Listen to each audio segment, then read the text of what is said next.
တောက်မနိုင်တဲ့6ကမ်းပါးကြီးကိုဖျက်ကျော်ခြင်းအောက်ခြေမမြင်ရတဲ့တောက်မနိုင်ကမ်းမရ6ကမ်းပါးကြီးတစ်ခုနဲ့တိုးတော့သူတို့မှာမျက်မှန်မမြင်ရတဲ့တရားတစ်စင်းဖြစ်အောင်မော်တက်ကိုတုံးပြီးတိဆောက်ခဲ့ကြရတယ်။အီရန်ကတော့သူပြုတ်ကျသွားရင်တောင်ဂျိုးကသူ့ကိုကာကွယ်ပေးပြီးပြန်ဆွဲတင်ပေးနိုင်လိမ့်မယ်လို့တွေးခဲ့တာပေါ့။ဒါနဲ့ပဲအကိုဖြစ်သူရဲ့အားပေးမှုနဲ့အတူအီရန်ဟာကွယ်ပြောက်တရားမှန်တန်ကိုထပ်ပြီးရွတ်ဆိုလိုက်တယ်ပြီးတော့6ကမ်းပါးကြီးပေါ်ကိုနောက်တစ်ကြိမ်ခြေလန်းလိုက်တာပေါ့။ဒီတစ်ခါတော့သူဟာမျက်မှန်မမြင်ရတဲ့တရားကိုအောင်မြင်ဖန်တီးနိုင်ခဲ့တဲ့အီရန်ဟာပီတိဖြစ်လွန်းလို့ပြုံးပျော်သွားမိပေမဲ့မမျှော်လင့်ပဲဒုတိယမြောက်ခြေလန်းမှာတင်ပြုတ်ကျလူနေပါဖြစ်သွားခဲ့ရတယ်။ကံကောင်းခြင်းတော့အကိုဖြစ်သူကကျိုးကိုတင်းတင်းကြပ်ကြပ်ဆွဲထားပေးနိုင်ခဲ့လို့ပေါ့အကိုဖြစ်သူရဲ့လမ်းညွှန်မှုနဲ့အတူအီရန်တယောက်ဘေးကင်းကင်းနဲ့ဖျက်ကျော်နိုင်ခဲ့ပါတယ်။အဲ့ဒီနောက်မှာတော့သူစိတ်ကိုဒုံချလိုက်ပြီးခြေလန်းတိုင်းလန်းလိုက်တိုင်းမှာခြေဝါးအောက်မှာမော်တရားကအလိုလျောက်ပေါ်လာခဲ့တဲ့အကိုဖြစ်သူကလည်းနောက်ကနေစောင့်ရှောက်ပေးနေတော့သူဘာမှမကြောက်တော့ဘူးပေါ့မော်မန်တန်တွေရွရတာကလည်းရုတ်တရက်ဆိုသလိုအလွန်လွယ်ကူသွားခဲ့ပြီးသူအရန်ကိုစိတ်လှုပ်ရှားဝမ်းသာသွားသလိုအကိုဖြစ်သူကလည်းဝမ်းသာအားရခုန်ပေါက်နေခဲ့တယ်။လှုပ်ဝက်ချက်နဲ့လွတ်မြောက်ခြင်းဒါပေမဲ့မမျှော်လင့်ပဲအီရန်ခါမှာပတ်ထားတဲ့ဂျိုးကတဖြည်းဖြည်းချင်းလျှော့ကျသွားခဲ့တယ်။အီရန်ကတော့ဒါကိုလုံးဝမသိရှာဘူးအကိုဖြစ်သူကလည်းနောက်ကိုလှည့်မကြည့်ဖို့ပဲဆက်ပြီးအားပေးနေခဲ့ရတယ်။မင်းမှာကြိုးရှိသေးတယ်မလားအင်းရှိတယ်ကျွန်တော်မကြောက်တော့ဘူးအပြင်မှာဒီတိုင်းတစ်နေ့ကုန်တောင်နေနိုင်တယ်အေးပါဒါပေမဲ့ဆက်လျှောက်ဦးငါတို့အဖေနဲ့တွေ့ရအောင်မယ်လေမှတ်မိတယ်မလားဟုတ်ကဲ့အဖေ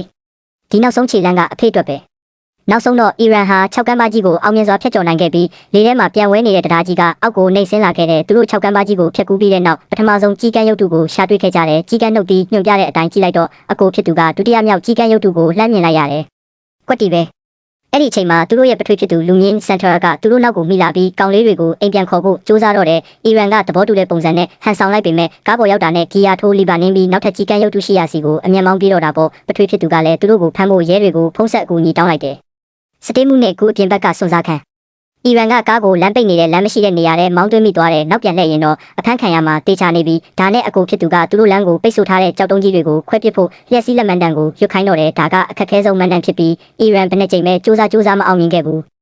နောက်ဆုံးတော့အကိုဖြစ်သူလည်းမတက်တာတော့ပဲသူအသက်ထက်ချရတဲ့ကားလေးကိုပဲစတေးဖို့ဆုံးဖြတ်လိုက်ရတဲ့ကားလေးဟာလေထဲကိုပြန်တက်သွားပြီးကြောက်တုံးကြီးတွေကိုဝင်တိုက်ခွဲပစ်လိုက်တဲ့ကားလေးဟာတိတ်မောက်သွားပြီးကြောက်တုံးတွေအောက်မှာပြိမိသွားခဲ့ပေမဲ့နောက်ကလိုက်လာတဲ့ရဲကားတွေကိုတော့အကောင်းဆုံးပိတ်ဆို့ပေးနိုင်ခဲ့တာပေါ့အကိုဖြစ်သူကစိတ်မကောင်းဖြစ်ရပေမဲ့ကားရဲ့ကြံခဲ့တဲ့ရှစ်မီးတီးတစ်လုံးကိုကောက်ကင်ပြီးသူတို့ရဲ့စွန်စားခန်းကိုဆက်ခဲ့ကြတယ်မကြခင်မှာပဲသူတို့ဟာနောက်ဆုံးကြီးကန်းရုပ်တုကိုရှာတွေ့ခဲ့ကြတယ်ဒါပေမဲ့ဒီကြီးကန်းရဲ့နှုတ်တီးကမြေကြီးပေါ်ကိုတက်ကြီးစိုက်ညွန်ပြနေတာအကိုဖြစ်သူကမြေကြီးပေါ်ကဂျေးမုံမှန်ချက်ကြီးကိုမဖို့ပြင်းလိုက်ပေမဲ့အီရန်ကလှုပ်ဝက်ချက်ကိုရိပ်မိသွားလို့တားလိုက်တယ်မှန်တဲ့ကကြီးကန်းကပြစ်မှတ်တင်ကေတာခရရှယ်စီကိုညွန်ပြနေတာဖြစ်ပြီးညီဖြစ်သူကကြီးကန်းရဲ့ရင်ဘက်ကနေပြစ်မှတ်တင်ကေတာကိုဆွဲယူလိုက်တယ်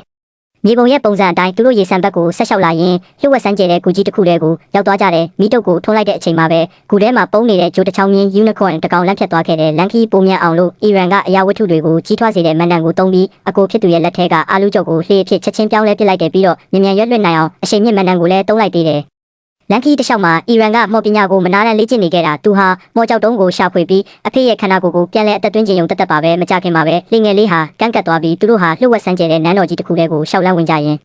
ရုတ်တရက်သူတို့အဖေကလှုပ်ဝက်ထောင်ချောက်တစ်ခုကိုနင်းမိသွားပါတော့တယ်